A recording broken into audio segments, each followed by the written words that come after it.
semuanya, selamat datang di PPKPT Podcast. Oke, jadi sekarang kita akan membahas tentang leadership di era sensitif, tantangan pemimpin masa kini.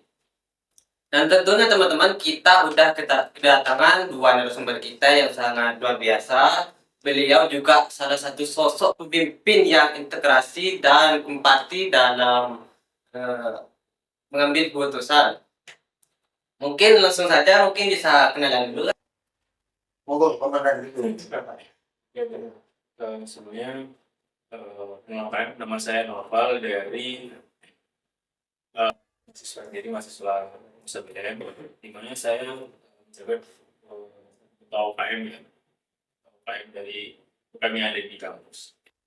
Oke, baik, terima kasih. Perkenalkan juga saya Muhammad Nur Sulanwan. Saya alumni kampus ABM, baru 1 tahun lulus dan sekarang masih menjabat sebagai ketua umum di organisasi DPP FMSB. Itu. Oke, langsung saja ya Kak.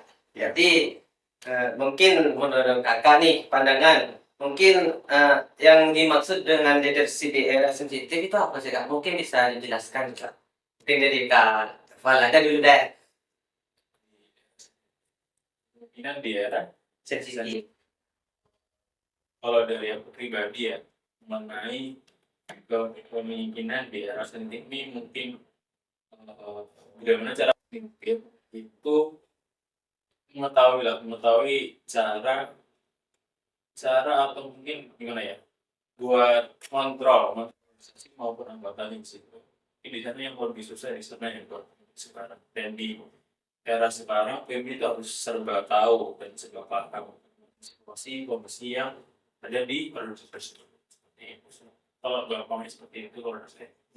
Ya, sedikit tambahan mungkin dari saya, memang itu apa yang disampaikan Noval tadi, lebih rincinya mungkin ya kita bisa mengetahui dari apa yang sudah disampaikan itu yang pertama leadership itu cara kepemimpinan, cara seorang pemimpin untuk kemudian memimpin suatu organisasi atau kelompok yang kemudian berada di satu masa atau era, yaitu era yang sensitif. Nah, ini juga perlu kita sepakati bersama, apa ya itu era sensitif yang mungkin yang dimaksud oleh Mas Rosi itu bagaimana kemudian cara kepemimpinan atau leadership itu di era yang sensitif seperti sekarang, di mana ambillah kita sampel organisasi kemahasiswaan atau organisasi kampus, kita dihadapi dengan berbagai khususnya pemimpin, maksudnya dihadapi dengan berbagai kasus, berbagai problem kemahasiswaan,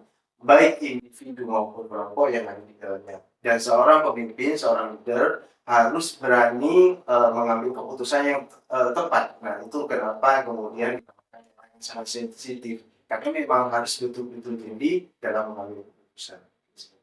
Oke, aku mau nanya ya Kak.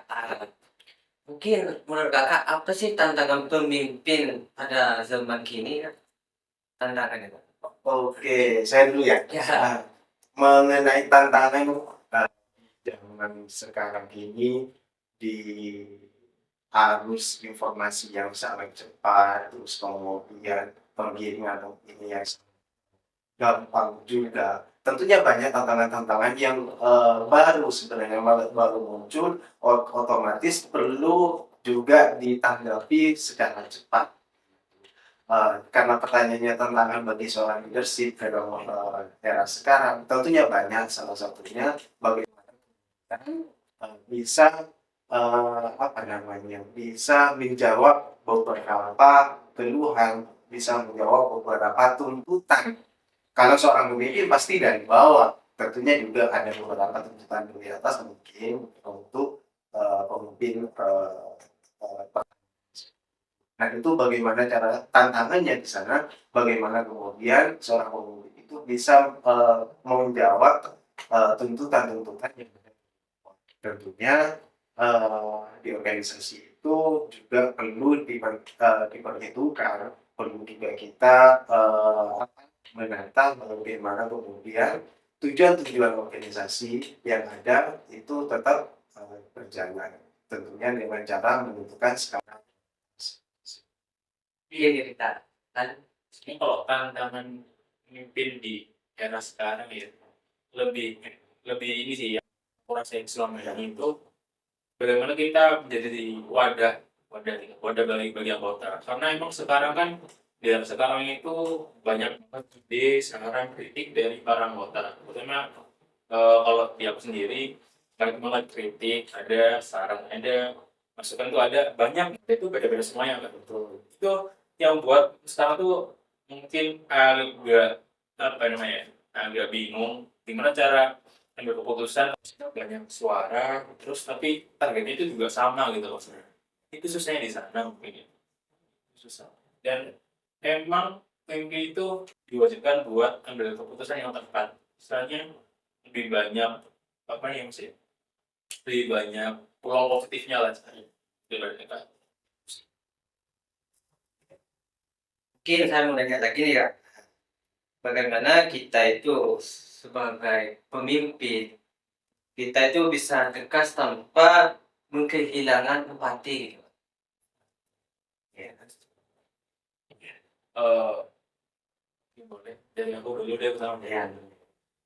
Karena emang di saya pribadi sebagai ketua organisasi yang misalnya tegas banget lah, itu lebih canggih nih tips Iya. buat mimpin yang dimana mau tegas tapi tidak mendengar saya jadi sebenarnya ngomong ya yang perlu banget dibilang Kak Hotel maupun ke pengurus itu adalah saya melakukan ini karena ini. Jadi kita menjelaskan apa yang kita mau itu ini ya. Saya mau kalau kalian seperti ini. Kenapa?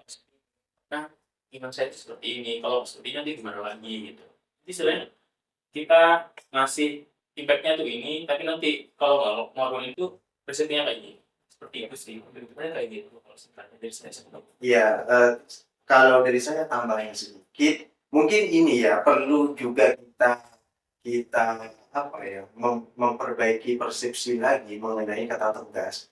Seringkali tegas itu kita ibaratkan dengan Iya, pendidikan yang sangat sangat inilah sangat mencekam dan lain semacamnya. Padahal tegas itu konotasinya masih sangat positif Iya, dan bahkan sangat dalam organisasi.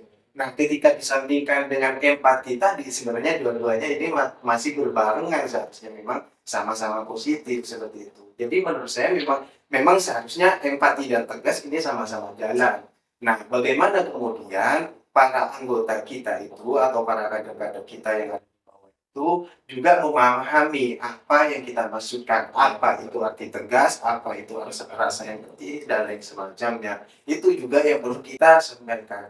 Saya sepakat dengan Mas Noval tadi. Caranya salah satunya dengan apa ya istilah gampang yaitu keterbukaan atau ya apapun yang maksud apalagi menghadapi generasi sekarang Iya. maksud yang kita inginkan tujuan yang ingin kita capai sampaikan apa ya segampang mungkin bagaimana kemudian para anggota itu paham maksud kita. Nah itu si cara yang memang harus kita gunakan sekarang seperti itu. Oke, aku mau nanya lagi Kak, terkait mungkin apakah generasi yang semakin vokal itu tetap mempengaruhi gaya kepemimpinan? Oh, tentu saya ini ya gaya komunikasi. Ya, Gaya komunikasi pasti selayaknya seorang pemimpin itu memang harus punya skill komunikasi yang bagus.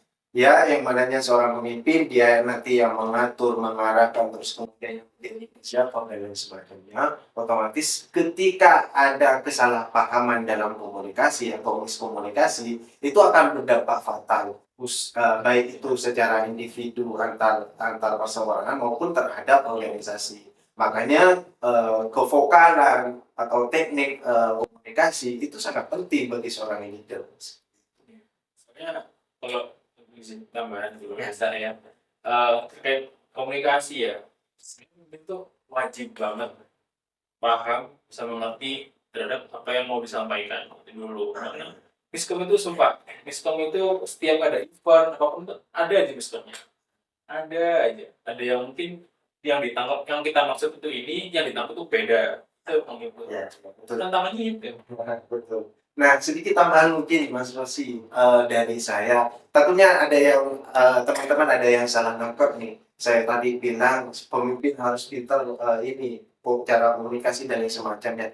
Cuman jangan beranggapan teman-teman karena belum bisa berkomunikasi dengan baik, lalu kemudian enggan untuk kemudian menjadi pemimpin. Jangan. Justru pengalaman saya juga saya juga pernah jadi ketua UKM kok di sini Iya. dulu. Nah, justru pengalaman saya bisa kok sambil menjadi ketua umum sambil lalu juga di sana belajar bagaimana caranya berkomunikasi yang baik seperti itu sambil berjalan ya. Karena kita sebagai mahasiswa ini juga masih banyak proses, masih banyak pelajaran yang harus kita pelajari. Jadi jangan nunggu sempurna dulu baru kita merasa siap sebagai seorang pemimpin. Jangan. Saya rasa dengan adanya organisasi yang ada di kampus itu cukup menjadi pelajaran, cukup menjadi wadah untuk kemudian berkembang bersama-sama. Itu. Seberapa penting sih Kak komunikasi itu dapat mencegah konflik di era sensitif kayaknya? Waduh. Yang tadi kasih sih. Iya, kasus ya harusnya. Ya. Kalau perihal pentingnya komunikasi dalam mencegah miskom ya. Ya, era sensitif gitu. Sebenarnya karena ini ya. Jadi kembali lagi pertanyaan pertama tadi, mungkin itu tantangannya satu, dia harus beda kan. Cara mungkin sebelumnya sama bawahan yang baru itu ada gap gitu loh. Ya, Ada gap pola pikir gitu. Jadi yang satu di sana. Bagaimana sama itu harus paham tadi yang saya maksud, paham bagaimana cara komunikasi dengan bawahannya maupun pengurusnya itu. Karena memang ke gap pola pikir. Jadi meskipun beda setahun 2 tahun itu gitu, di pola pikirnya sudah beda. Seperti itu. Oke, kalau dari saya tambahannya komunikasi itu dampaknya untuk seberapa pentingnya bagi mahasiswa maupun organisasi itu sangat besar memang. Saya ambil studi kasus mungkin ketika seorang pemimpin dimanapun itu terus kemudian ada miskom di sana baik secara penyampaian atau maksud sehingga oleh anggotanya ditangkap dengan beda maksud dengan apa yang disampaikan oleh seorang pemimpin, wah itu di sana kacau pastinya. Makanya perlu saya jelaskan lagi di sini bahwa kita harus mematangkan betul apa yang disampaikan. Kita harus menjelaskan sejelas-jelasnya, serinci-rincinya apa maksud dan tujuan kepada anggota-anggota atau tim-tim kita sehingga tidak ada miskom. Apalagi menghadapi generasi-generasi sekarang. Mohon maaf, banyak kok kawan-kawan saya yang bercerita ketika dia memimpin terus kemudian dari cara komunikasinya yang sebenarnya dia merasa biasa aja, cuman ditangkapnya oleh anggota-anggotanya kok kayak kakak ini marah-marah atau apa dan itu. Nah, itu yang perlu juga seorang pemimpin mengetahui apakah yang dia sampaikan diterima betul oleh audiens apa belum seperti itu. Itu juga harus diperhatikan. Oke, aku mau nanya lagi nih Kak, terkait di tengah masyarakat yang semakin kritis nih atau media sosial semakin cepat gitu kan. Tentunya pemimpin juga bukan hanya tegas, tapi juga harus empatik dan bijak dalam bersikap. Di sini aku mau nanya tentang media sosial, kan sangat mempengaruhi pada kepemimpinan ini. Apakah peran media sosial itu dalam membentuk citra pemimpin? Oke, peran media sosial sangat penting ya. Bahkan saya sangat menganjurkan bagi pemimpin muda sekarang untuk kemudian memaksimalkan atau menggunakan media sosial ini semaksimal mungkin. Karena memang Masya Allah sekali dampaknya. Kita bisa mensosialisasikan program kerja kita melalui media sosial. Kita bisa memberikan himbauan atau memberikan narasi apapun itu tentang organisasi melalui media sosial. Bahkan kita bisa membuktikan kepada anggota-anggota kita atau kepada tim kita kalau kita ini benar-benar kerja. Makanya saya menyarankan kepada para pemimpin-pemimpin muda untuk memaksimalkan media sosial. Itu sangat penting, apalagi sekarang. Contoh, ketika satu organisasi, anggapnya organisasi intrakampus, ketika sering mengadakan kegiatan di dalam kampus, diskusi dan lain semacamnya, cuman tidak nampak di media sosial, maka mungkin dari luar sana mengiranya organisasi tersebut sudah mati. Karena memang tidak aktif maksudnya memang. Karena memang secara media nggak ada branding di sana. Cuman beda lagi meskipun misalnya ada organisasi yang kegiatannya mungkin tidak sepadat yang contoh pertama, tapi dia sering setiap organisasi melaksanakan publikasi di media, maka itu juga beda penilaian pastinya. Nah, itu salah satu narasi positif yang bisa dibangun dengan kita aktif di media sosial. Kalau boleh nambahin juga sebenarnya, eee, fungsi utama media sosial buat kepemimpinan maupun organisasi itu adalah branding seperti tadi. Dan buat pemimpin sendiri itu ya, kalau boleh saran mulai sekarang bukan, lebih ke mencakup semuanya lah. Media sosial kan bisa itu bagaimana kita membangun image kita sendiri gitu. Jadi, ini bukan buat pemimpin tapi buat semua juga, buat semua teman-teman juga, masing-masing juga. Karena, kita itu sekarang ya, di era sekarang, di dunia kerja pun yang dilihat tuh mesti dari, media sosial. Pasti ini latar belakangnya orang kayak gimana, ngapain aja, kayak gitu. Jadi, pentingnya media sosial adalah buat, branding sama membangun image kita. Karena emang berpengaruh buat kita. Tentunya ada tantangan nih Kak. Nah, di sosial dengan pemimpinan. Mungkin bisa dijelaskan tantangan media sosial sama pemimpinan ini atau ada solusi konkretnya juga. Contoh kayak ini, ada pemimpin cara membangun personal branding lah. Ternyata ada orang benci nih, maka dipotong sehingga jadi fitnah itu. Mungkin bisa dijelaskan tantangan dan solusi konkretnya juga. Oke, jadi tantangan ketika kita seorang pemimpin ya, organisasinya masih seorang pemimpin aktif di media sosial, yang memang banyak. Ada yang ya pasti ada satu kelompok yang kemudian menilai kita ini cari popularitas, terus kemudian menilai kita eh, apa ya ego dan lain semacamnya. Itu pasti pasti yang namanya kehidupan itu pasti ada yang suka, ada semuanya pasti suka terhadap apa yang kita lakukan. Cuman bicara tantangan yang harus diperhatikan kita pengguna media sosial, apa yang kita sampaikan jangan sampai menyinggung satu kelompok apapun itu, baik ras, agama dan lain sebagainya. Itu yang perlu diperhatikan. Karena gini, ketika seorang pemimpin dinilai jelek oleh satu kelompok atau apapun itu, maka dampaknya bukan hanya terhadap personal, bukan hanya terhadap satu orang, seorang pemimpin itu, tapi juga dengan bendera yang dibawa atau nama organisasi yang dibawa atau organisasi yang dipimpin itu tadi. Jadi kita harus belajar juga nih sebagai seorang pemimpin bagaimana kemudian kita juga menjaga nama baik alma mater kita, menjaga nama baik organisasi kita. Nah, gitu. Karena dipimpin itu akan menjadi contoh. Pemimpin itu menjadi inkubator dari organisasi tersebut. Kalau tambahan dari saya itu tadi kan dari Mas juga udah jelasin terkait solusinya kan. Jadi tantangannya itu banyak sebenarnya. Karena emang apalagi sekarang generasi kan generasi teknologi ya sekarang. Semua berita satu berita saja udah bisa nyebar kemana-mana. Sedangkan kalau misal tadi yang sebetulnya kalau misal ada orang tidak suka pada kita, satu orang aja itu langsung hari besok lah, besoknya udah lagi 10 nambah terus. Jadi solusinya itu tadi, bagaimana cara cara kita ngatur perkataan atau mungkin berita yang akan kita sampaikan di media sosial itu penting banget gitu. Terus ya emang syaratnya emang caranya.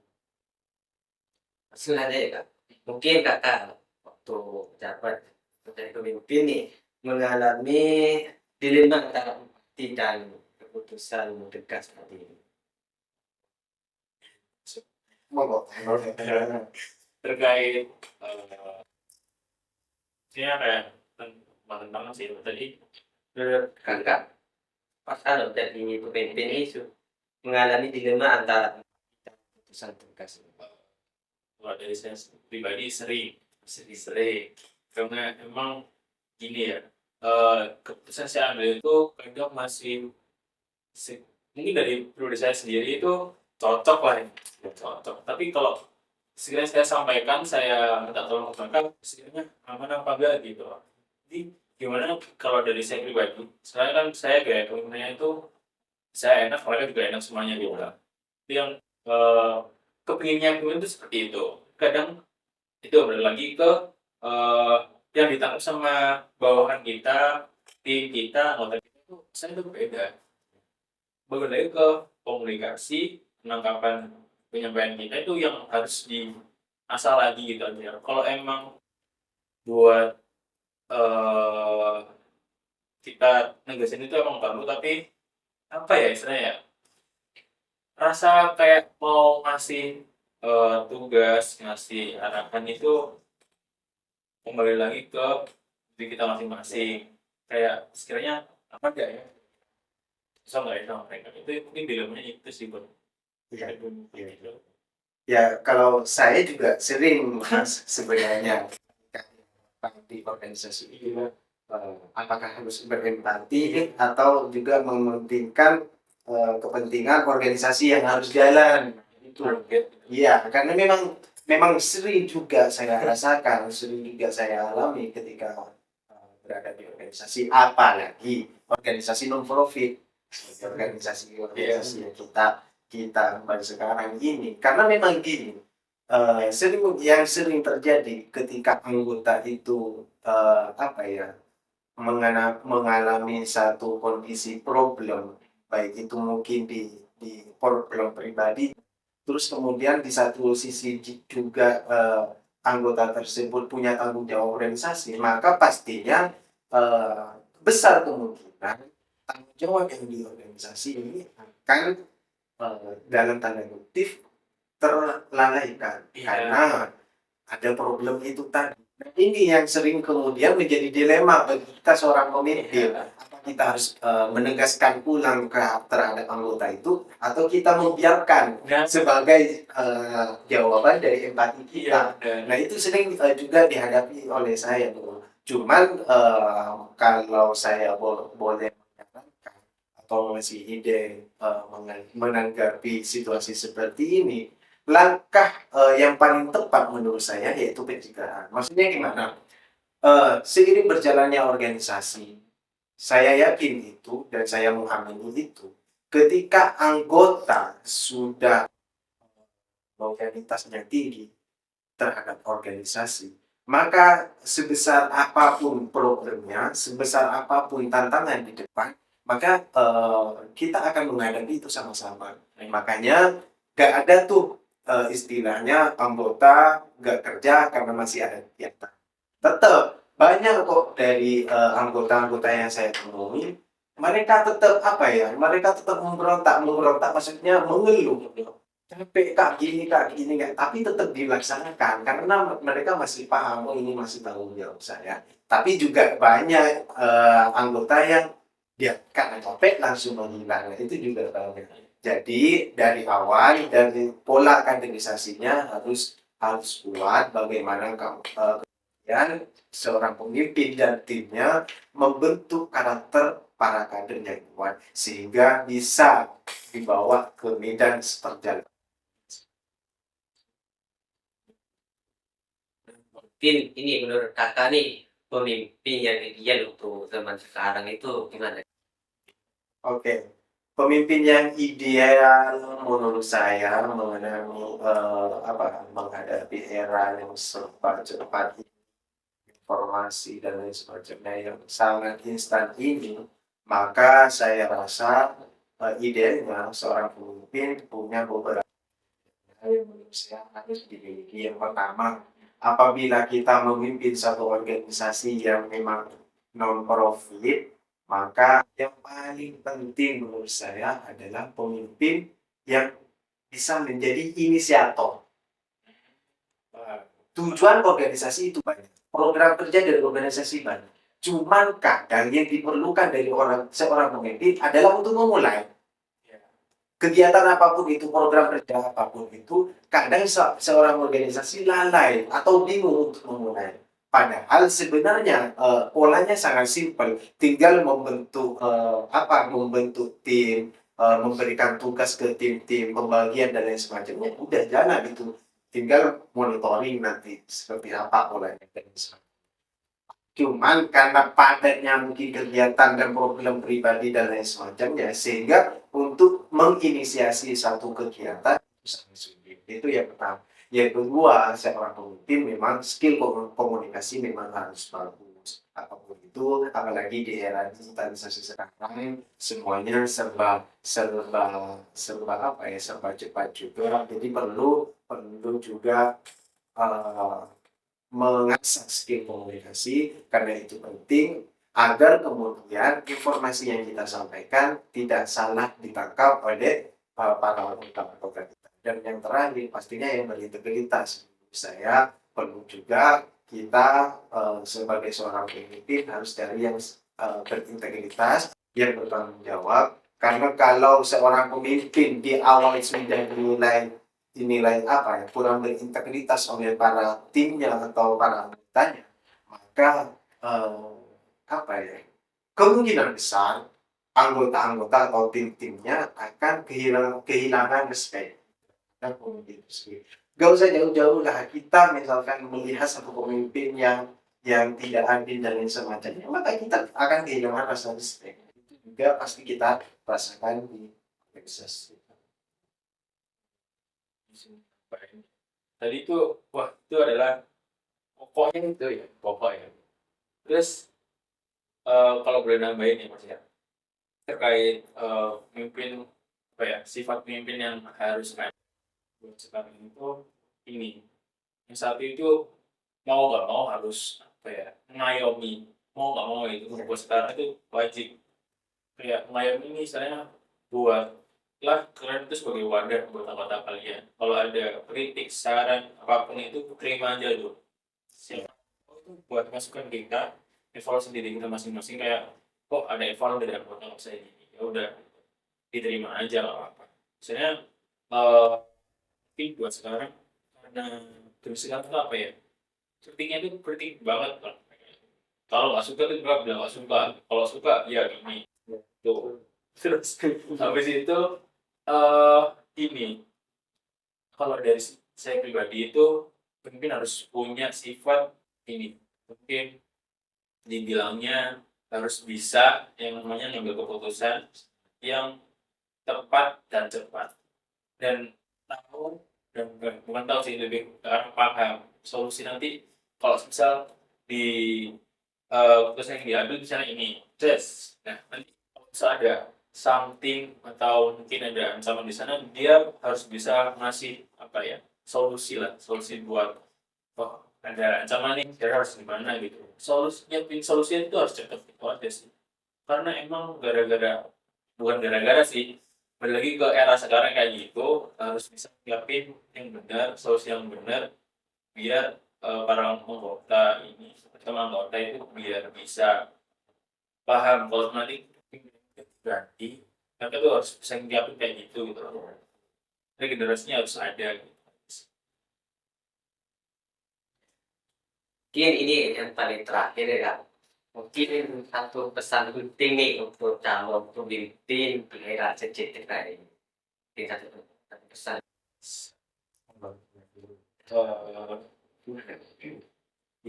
Terkait pesan buat para pemimpin selanjutnya,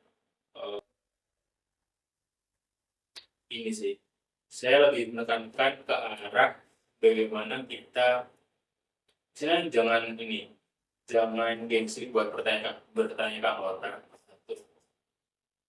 Udah banyak ya, ya udah ini aja.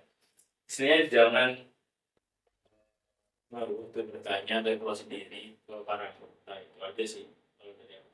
Karena emang kita lagi di organisasi itu tidak bisa berjalan sendiri satu karena emang di organisasi itu bareng ada pemimpin dan ada bawahannya semua seperti itu.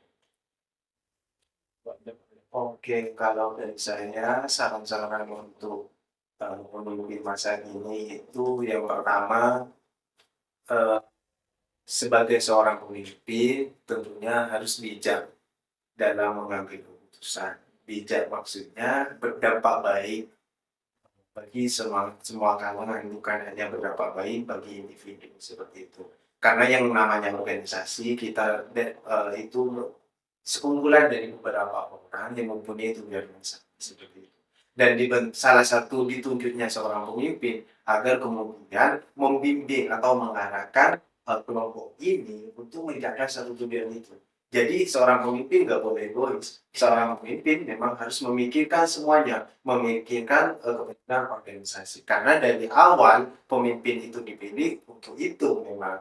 Terus yang kedua dari seorang pemimpin itu jangan sampai menyepelekan apapun itu yang keluar dari pendapat anggota-anggota, apalagi di era sekarang itu menjadi apa ya, menjadi problem besar dampaknya terhadap organisasi nantinya. Ketika ada salah satu pihak yang kemudian dari anggota itu merasa tidak dihargai oleh seorang pemimpin, maka kemudian dampaknya orang tersebut tidak aktif dan bahkan mengajak anggota itu tidak berkontribusi lagi. Jadi memang harus paham dan membaca karakter sebaik mungkin dari semua yang kita pimpin. Saran dari saya yang perlu disiapkan atau yang perlu dibangun oleh para pemimpin masa kini. Oke, cuman itu ya kan. Iya, Oke teman-teman, mungkin cuman itu. Kita udah bahas nih dari awal sampai akhir terkait memimpin di era sipil ini. Sebelumnya saya mengucapkan terima kasih banyak atas sama-sama dan memberikan ilmu atau pengalaman kepada kita. Dan juga saya mengucapkan terima kasih banyak buat teman-teman yang sudah nonton. Jadi penonton terbaik nih. Dan mungkin kita lanjut di episode selanjutnya. Assalamualaikum.